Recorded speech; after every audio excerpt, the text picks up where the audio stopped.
Chapter 9, Energy Metabolism, Screencast 4.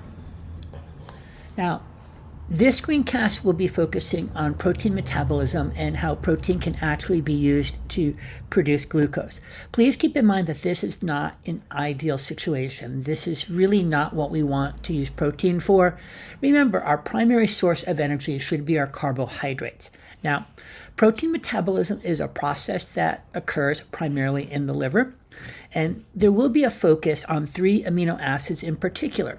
These are leucine, isoleucine, and valine. They're known as the branched chain amino acids, and they actually can be metabolized in muscle. So they're some of the most commonly supplemented amino acids. Now, the first thing that has to happen, though, amino acids need to be deaminated. Remember, one thing that makes amino acids different from carbohydrates and lipids is going to be the presence of nitrogen. So that nitrogen has to be removed first.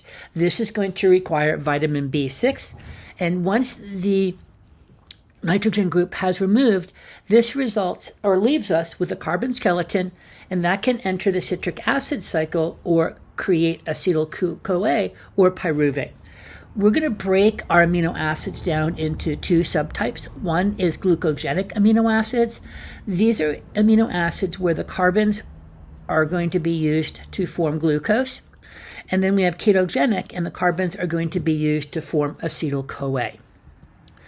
Now, gluconeogenesis, this is the generation of glucose from non-carbohydrate molecules. So this is the pathway that is used to make glucose from some amino acids. This process only takes place in 2 places, liver and the kidneys, and it actually begins in the mitochondria with oxoacetate. Now, it'll be returned to the cytosol, loses carbon dioxide, and then basically one of the things that we'll see is parts of glycolysis are pushed backwards. So we have a 3-carbon phosphoenol pyruvate, which is formed, and then once again, it goes backwards through glycolysis, and the product will be glucose. Now, this does require a number of substances. It does require ATP, biotin, riboflavin, niacin, and B6. So other than ATP, this is a process that is very dependent upon B-complex vitamins. Here we basically look at amino acid metabolism and gluconeogenesis. So let's start off with the first part. So we have this glucogenic amino acid, and these could be alanine, glycine, cysteine, serine, and threonine. You are not required to memorize those amino acids that are glucogenic or ketogenic. The ketogenic amino acids, such as leucine and lysine, and parts of isoleucine, phenylalanine, tryptophan, and tyrosine. So you can see they are going to form acetyl-CoA.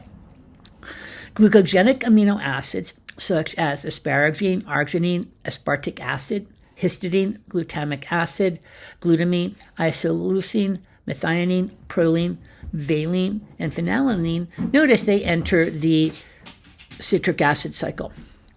And then we have glucogenic amino acids such as alanine, isoleucine, phenylalanine, threonine, methionine, tyrosine, and aspartic acid. Notice they basically end up forming oxoacetate. And eventually we'll get to the point where we have phosphoenol pyruvate. This goes to glyceraldehyde 3-phosphate, and then we get to our glucose. So basically, this is how we are actually getting glucose from proteins, specifically amino acids. Now, fatty acids cannot be turned into glucose. What they will form is 2-carbon acetyl-CoA. They cannot form pyruvate, and they must make ketones or combine with oxoacetate. The glycerol portion of triglycerides can form glucose, so that will enter the glycolysis pathway, but this is not resulting in a large amount of glucose coming from glycerol. Now, one thing that we have to keep in mind here is the actual disposal of excess amino groups from amino acid metabolism.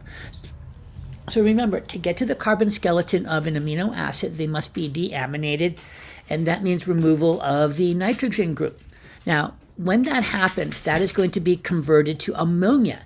Now, The buildup of ammonia is toxic, so this must be excreted. Now, what the liver does, it actually prepares amino groups for excretion with the urea cycle. This takes place in the cytosol and mitochondria. We have a reaction between two nitrogen groups and carbon dioxide, and this actually forms urea and water. Urea will then be excreted in urine. Now here we basically see this whole process. So first, amino acids from transamination and ultimately deamination reactions end up with free nitrogen groups. Urea is formed in the liver from two nitrogen groups, one from an amino acid and one from ammonia. And then once urea is transported via the bloodstream to the kidneys, it's actually filtered out and excreted.